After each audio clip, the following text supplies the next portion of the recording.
This is about the day my wife, who was a waitress in a restaurant in downtown Albany, Oregon, called me. It was June 17th, 1981. She said, "You better get down here quick. There's somebody real important coming here for lunch."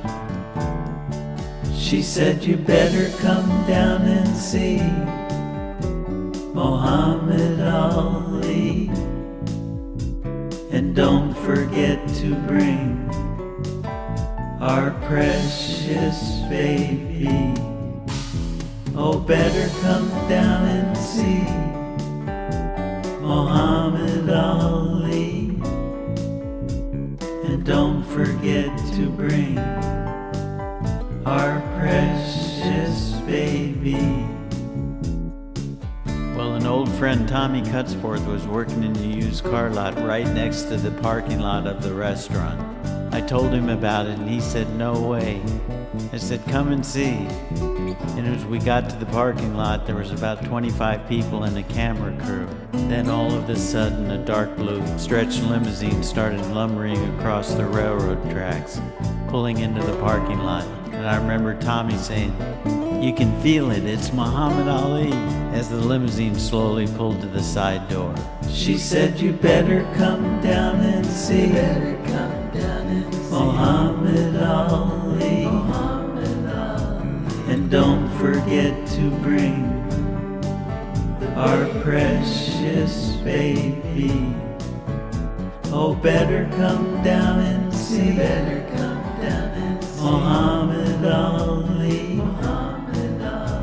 and don't forget to bring our precious baby." Well, the door of the limousine slowly opened and out stepped Muhammad Ali. The 25 people that were there rushed him, and I couldn't get near him. I was holding my son Joshua in my arms. The first thing he said was to a bleached blonde woman, "Is it true blondes have more fun?" And everybody laughed. Then the camera crew stuck the microphone in his face and started to interview him. I figured if I was going to get a good look at him, I'd go stand by the door where he was going to enter the restaurant. And when he was done with his interview, he started walking with his bodyguards towards the back door. And something inside of me just blurted out, "Hey Mohammed, do you kiss babies?" And he completely stopped everybody right there and said, "Give me that baby." And he picked the baby up and kissed him. And he asked me, he said, "How old is this boy?" And I said, "He's 9 months old today." He said, "You tell him when he grows up to be a man that he became integrated at 9 months. Then he asked, "Are you the papa of this baby?" Well, I excitedly said, "Yes, sir." And he said, "How can such a pretty baby have such an ugly papa?" Well, I smiled and replied, "We can't all be beautiful." And you could tell that surprised him and took him back for a second, but then he responded, "No, you pretty." And he went into the restaurant. She said, "You better come down and see Muhammad Ali, and don't forget to bring our precious baby. Oh, better come down and see Muhammad Ali,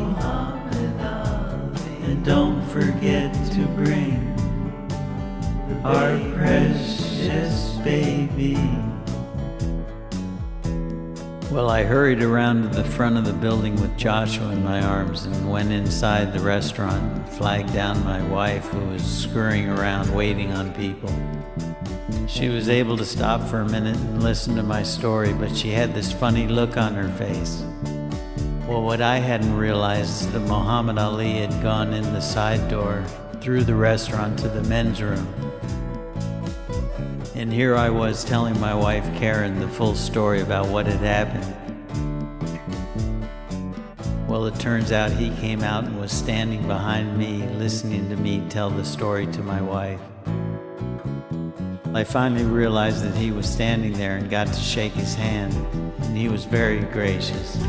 He looked at my wife Karen and said, "Are you the mama of that baby?" And my wife in shock nodded. And he said, "That's why that baby's so beautiful. What a guy." To this very day, she regrets not saying to Muhammad Ali, "Hey Muhammad, do you kiss mamas?" This all happened on June 17th, 1981. What a guy. God bless him.